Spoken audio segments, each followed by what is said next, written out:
Morning everyone, welcome back to my channel. আমার ছোট্ট রুমা সোনা চ্যানেলে তোমাদের সকলকেই স্বাগত জানাই ও অনেক অনেক ভালোবাসা। আশা করি তোমরা সকলেই ভালো আছো আর আমিও খুব ভালো আছি আর তোমাদের সাথে নিয়েই ব্লগটা স্টার্ট করছি। আই হোপ আজকের ব্লগটা তোমাদের ভালোই লাগবে।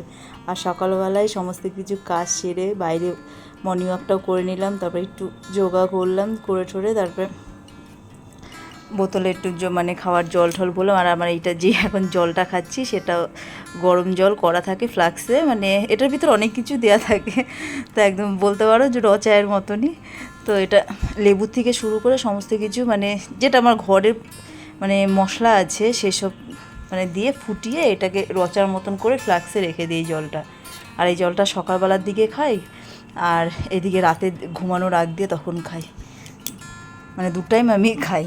3 টাইম খাওয়ার কিন্তু 3 টাইম সময় হয় না, সত্যি কথা বলতে আমি 2 টাইমই খাই। এক হলো মর্নিংয়ের দিকে, এক হলো রাতে ঘুমানোর আগ দিয়ে। তাই জল খেয়ে তারপরে সমস্ত কিছু যা সকালবেলা ব্রেকফাস্ট করার সেটা হলো করি। তা এখনও ব্রেকফাস্ট করা হয়নি, যেহেতু জলটা খাওয়ার পর ব্রেকফাস্ট মানে আজকে দেখি আজকে একটু মানে কি রান্না করব সেটাও ভাবছি। তো পাউরুটি আনা আছে, তো ভাবছিলাম যে আজকে ব্রেকফাস্টে পাউরুটি খাওয়া হবে, মানে পাউরুটি বলতে বাটার পাউরুটি, বাটার টোস্ট করব। তো ওর জন্যে মানে অন্য কিছু আর অনেক সময় হয়তো সকালের দিকে তোমার হলো যেরকম নর্মাল হলো হয়তো রুটিও করি, অনেক সময় পরোটা করি, অনেক সময় আলুর পরোটা, এইসব মানে সকালের দিকে বেশিরভাগ এগুলো হয়।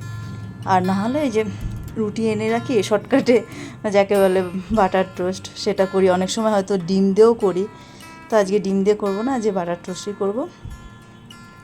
তারপর তো দুপুরের দিকে তো মেনু আছেই, দুপুরে স্পেশাল কিছু। তো দুপুরে আজকে অনেক কিছুই রান্না হয়েছে।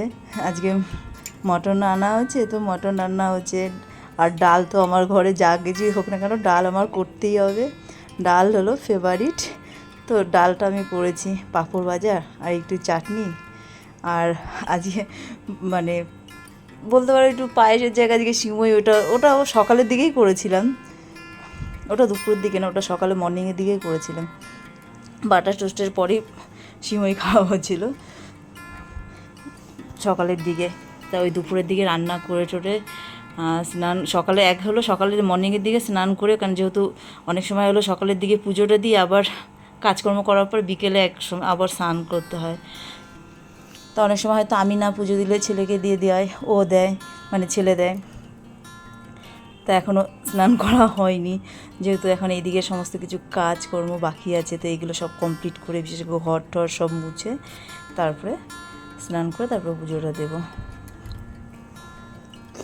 তোমাদের সাথে তো কথা বলতে বলতে এদিকে জল খাওয়া হয়ে গেল, এদিকে মানে দেখো বাকি যেই কাজগুলো সেইগুলো এখন করব। আর সকালের দিকে চা তো মাস্ট, চা হয়তো আমি সকালের দিকে চা খাই না, আমি খাওয়ার মধ্যে সন্ধ্যাবেলার দিকে খাই, তাও চিনি ছাড়াটা খাই, মানে দুধ চাটাই বলো আর র চাটাই বলো। মিষ্টি জিনিস আমার একদম ফেভারিট না, মানে যেটুকু না খাওয়ার সেটুকু খাই, একদম বলবো না যে খাই না, খাই কিন্তু খুব কম। কিন্তু সন্ধ্যাবেলার দিকে চাটা আমার খেতে হয়, যেহেতু আমার ভীষণ মাথা যন্ত্রণার দোষ। আগে চশমা ছিল, তো চশমা বহু বছর ধরেই ব্যবহার করি না। যখন স্কুল লাইফে পড়াশোনা করতাম তখন মাথা যন্ত্রণার এত প্রবলেম ছিল, তখন আমি চশমাটা ব্যবহার করতাম। তারপরে এখন করি না, আবার হয়তো এখন সেই অসুবিধাটা হয় না, কিন্তু মাথা যন্ত্রণার অসুবিধাটা আছেই, কম আর বেশি। তো তোমাদের সাথে কথা বলতে বলতে ভাবলাম যে ফ্রিজটা পরিষ্কার করারও দরকার ছিল। তো ভেতরটা এমনি পরিষ্কার আছে, যখনই পারি তখন হয়তো পরিষ্কার করি, যখন হয়তো কিছু থাকে না, হয়তো সবজি টবজি হয়তো আনা থাকলো বা কোনো কিছু সবজি বাজার থেকে আনা হলো, সেইগুলো হয়তো ফ্রিজে রাখার আগ দিয়ে তখন ফ্রিজটাকে একটু পরিষ্কার করে নিই, হয়তো কীরকম উষ্ণ গরম জল করেই তার মধ্যে একটু পাতিলেবুর রস দিয়ে দিই। আর তোমার হলো আমার ঘরে তো সবসময় থাকে খাবারের সোডা থাকে বা বেকিং হলো পাউডারটা, যেটা হলো কেক টেক তৈরি করার জন্য, এগুলো সবসময় আমি ফ্রিজে আমার সবসময় থাকে। তো আমি ওইগুলো একটু উষ্ণ গরম জলের মধ্যে দিয়ে দিলে কি কোনো স্মেল মানে কোনো গন্ধ থাকলে সেটা কেটে যায়।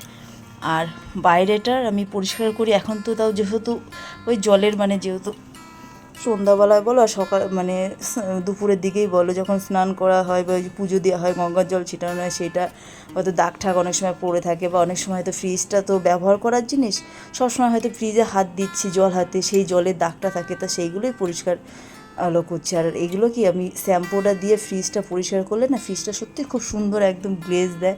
তা আমি আর ফ্রিজে তো কলিং দেওয়া একদমই চলবে না, তাতে গ্লেজটা নষ্ট হয়ে যায়। সেটা ফ্রিজের যে সার্ভিস করতে এসেছিলো সেই বলে গেছিলো, সেই দাদাটাই। তো ওই জন্যে তো আমি ওই যখনই আমি যদি ফ্রিজ পরিষ্কার করি তখন ওই শ্যাম্পুর জল দিয়ে সেটা ভালো মতন মুছে আবার পরিষ্কার জল দিয়ে মুছে নিই। আমি এমনি অন্য কিছু দিয়ে মুছে না। যাই হোক, তোমাদের সাথে গল্প করতে করতে অনেক কাজই হয়ে গেল। আর তোমাদের যদি ব্লগটা যদি ভালো লাগে তাহলে লাইক, শেয়ার, সাবস্ক্রাইব অবশ্যই করো। তোমরা ভালো থেকো, সুস্থ থেকো। গুড বাই, দেখা হচ্ছে নতুন একটা ব্লগের সাথে।